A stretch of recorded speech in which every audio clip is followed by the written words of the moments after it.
Bach is God. What to listen when? Today, I am going to talk about Bach, who many musicians think of him as God of classical music. In this program, I explain why he is a god and when should we listen to what. Bach in German language means little stream or brook. Beethoven said about him, Bach is original father of harmony, not a brook but a sea. Johann Sebastian Bach, the god of classical music, the father, but actually he is from a big family of musicians which goes back to 16th century. For a while, music was in hands of Bach family in Germany and continued to 18th century with Bach's children, so about 2 centuries. This musical family all had jobs at churches or high society households. That's how a musician would survive in those days. That's why the music from 17th century is mainly religious. But not only. Bach composed many great pieces not relating to religion. He was famous for his improvisation technique and his organ playing, especially pedal technique. I should mention that organs can have about 32 pedals. As they play with their hands, they play pedals with their feet. Bach was hired by Duke of Weimar. He didn't have a good position there, and when he wanted to leave the place, Duke didn't allow it and put him in prison for 1 month. Can you believe this? Our maestro got in prison? After 1 month in prison by Duke of Weimar, he moved to Kazan, Prince Leopold of Kazan. There he was more free to compose what he wanted and not only religious music. He got married for 13 years to Maria Barbara, his relative. After her sudden death, he got married to Anna Magdalena. Bach had 20 kids. Unfortunately, only 10 survived. From these 10 children, 5 became musicians and 3 were famous. Of course, the musicians were boys as music was not for women at that time. Bach, as busy as he was, a great musician, he was a good father too. He composed pieces for his children to learn music. His inventions are one of these series, so as his book of Anna Magdalena Bach. Now let's listen to three voices invention. Sinfonia number 11 in G minor.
Well-tempered or good tuning.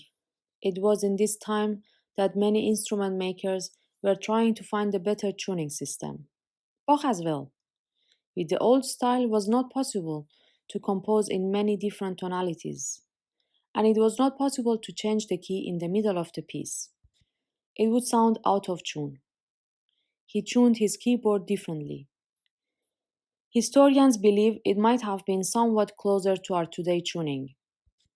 The keyboard is tuned in such a way that the performer can play in all 24 keys, 12 majors and 12 minors.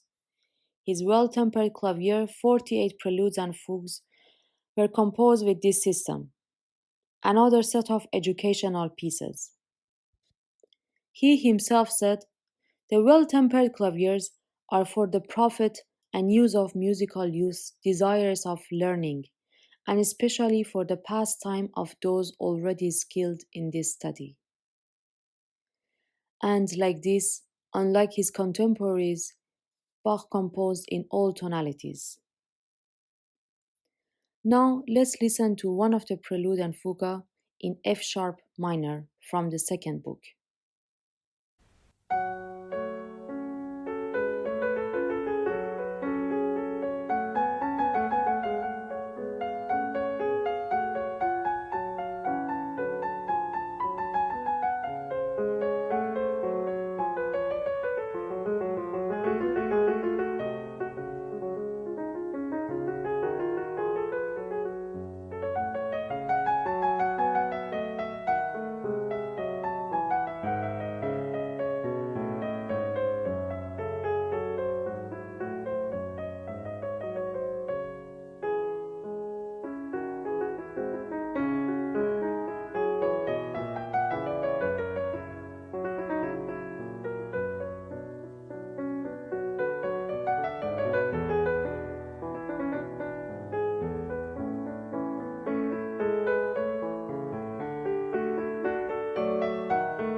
The strange matter is that Bach was not famous for his compositions.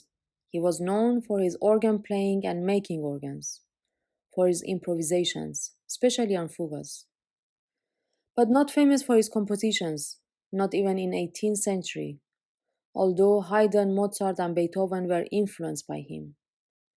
Mozart thought Bach's compositions were boring, but he studied Bach music very carefully. In the 18th century, Bach became a master teacher for all composers, but only from 19th century he became the man. The reasons are the fact he had not access to publishing made it harder, and also composers after him thought of him an old-fashioned composer. It was only in 19th century, with the rise of nationalism, he became more important in Germany. Around 1830, with the performances of Matthew and Johannes Passion conducted by Mendelssohn and Devrient, these masterworks were published and appreciated. And only in 1950, all of his compositions were catalogued by the initials of BWV, which stands for Bach Werke Verzeichnis, list of Bach's works. St. Johannes Passion and St. Matthew Passion, year of composition 1724 and 1727, are truly his masterpieces. The rich harmonies, the way of storytelling, symbolism, and the use of two choirs. They are based on chapters from Luther Bible about Jesus' crucifixion. So, around springtime in Easter, if you travel to somewhere like Amsterdam, you will see publicity boards about passions all around the city. And the only hard decision is which one to choose to see. Now it's time to listen a part of this masterpiece, an aria from St. Matthew Passion, Erbarme dich.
Scientists suggest Baroque music are good for a better concentration. So now, after a year of working at home, and probably many people will continue in this way, you can listen to some Bach music while working. You could listen to his Art of Fugues, cantatas, partitas, French suite, English suite, cello suites. But here I will show you his concerto for two violins in D minor.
Other times of the year you can listen to Bach is Christmas.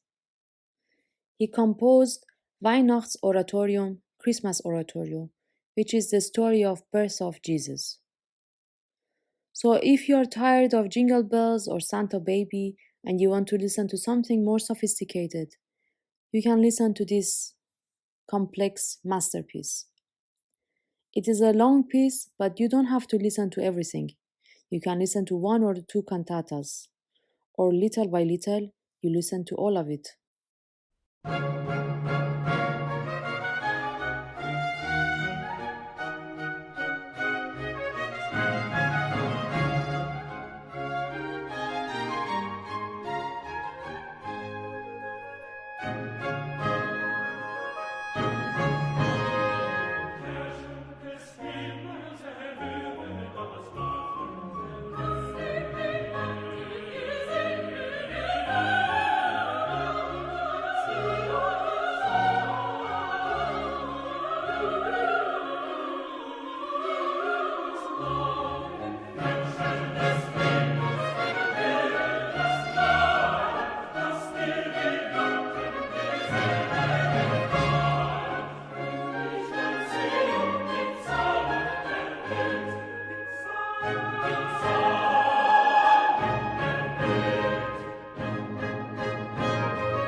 The next piece that I must mention, which could help you with sleeping, is Goldberg Variations. When Bach visited his oldest son, Emanuel, he met a Russian ambassador, Count Kaiserling, with his keyboardist Gottlieb Goldberg.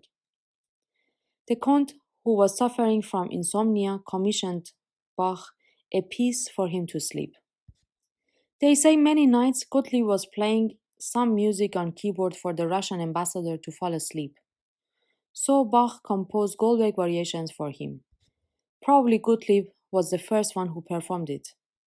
Aria with 30 variations, about 18 minutes long. I don't know if the ambassador managed to sleep with this piece, because I can't. You just want to keep listening to the next variations. There are many great recordings of it, but ones worth mentioning are by Glenn Gould. He recorded it 2 times, once in his 20s in 1955 and once 22 years later in 1981. If you listen to both of them, you see how he interpreted them so differently every time. Now let's listen to the aria which appear at the beginning and very end of the piece, and one of the variations.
Performing Bach music is not that simple.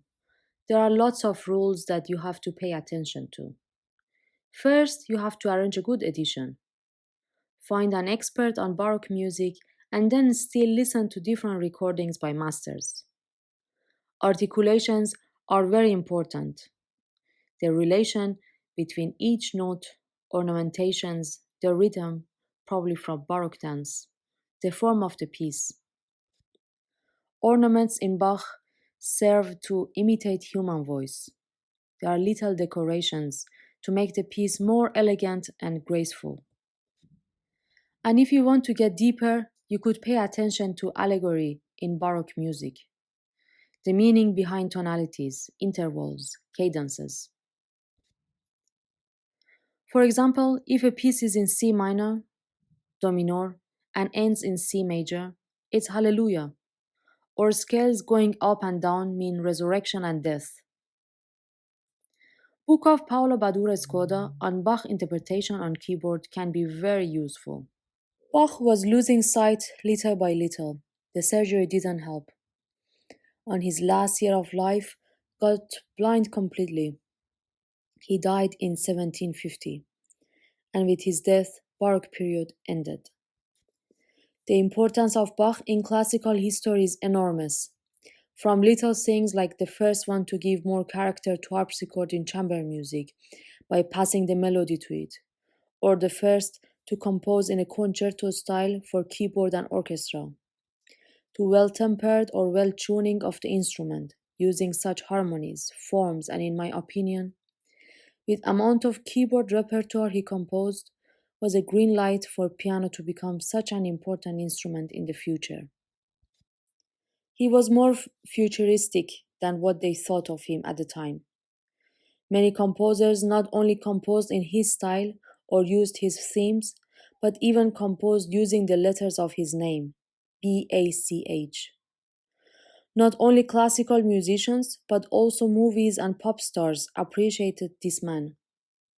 From cute, funny movies of Woody Allen to scary movies like Seven and Silence of Lambs. In jazz or pop, music stars like Nina Simone, Lady Gaga, and of course Beatles. Bach said about himself, I have had to work hard. Anyone who works just as hard will get just as far.